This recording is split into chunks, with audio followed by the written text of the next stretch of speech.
Hey, good morning to everybody. Happy Friday. It's Daryl here. It's bright and freaking early. It's 3 a.m. here in Connecticut on the East Coast. As you can tell, I was just getting ready to go for my walk here. And I decided to do this video. I was kind of hesitant to do this video because it deals with very personal issues and some very personal things that people have shared with me just one-on-one. And I was very hesitant to talk about this. I don't want to betray somebody's trust. And also, for my channel, I know if I ever say the S word, when these people were talking about possibly ending it all, doing away with themselves, and then when I bring up the S word, a lot of times my channel will get, that particular video will lose monetization.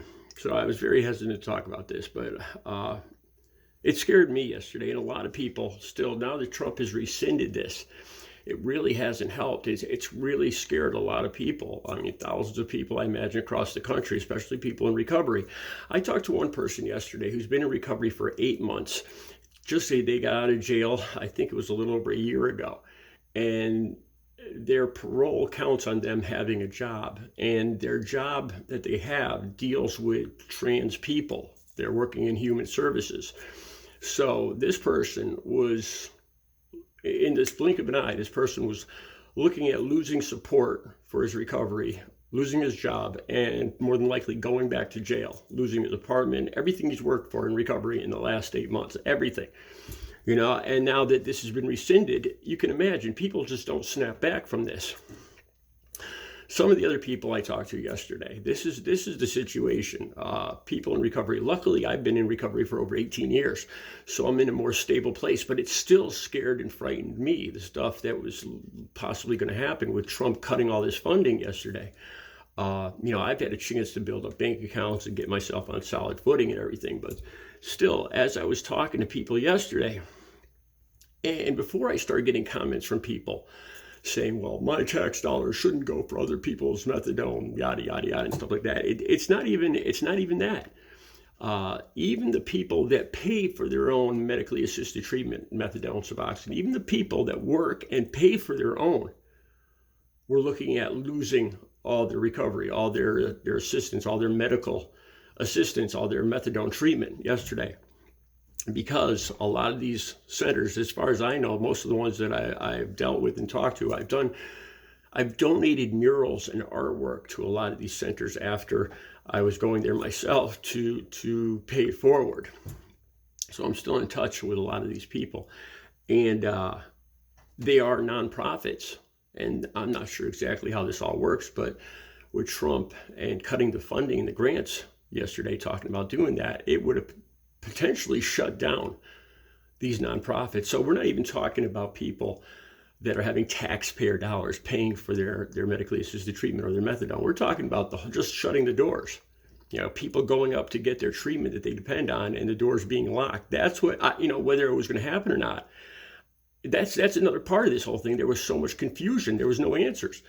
Trump just scared the bejesus out of half the country by saying, everything, any food, the food that you're relying on, the rent, these are people that are putting their lives back together, that are rebuilding their lives, that are basically walking a tightrope every day, fighting constantly to stay sober, clean and sober from day to day, or even from hour to hour, rebuilding their lives. I went through this. I built back my bank accounts. I paid off all my debts. I have my own place. I have my own car. I have a lot of things, but a lot of people are still in the early stages of recovery. And they were, in the blink of an eye, they were looking at losing everything yesterday. And here's the scariest part that still, it just tears my heart out. A lot of these people, a few of these people that I talked to,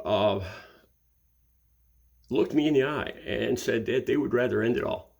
They were seriously contemplating that, as opposed to going back to the streets and losing their house, losing, if the recovery place was shuttered and shut down, instead of going back to the street and using, if you know anything about opiate addiction and withdrawals or anything, these people were terrified yesterday, and I actually had people say to me that they would rather end it all than go back to using and living on the streets.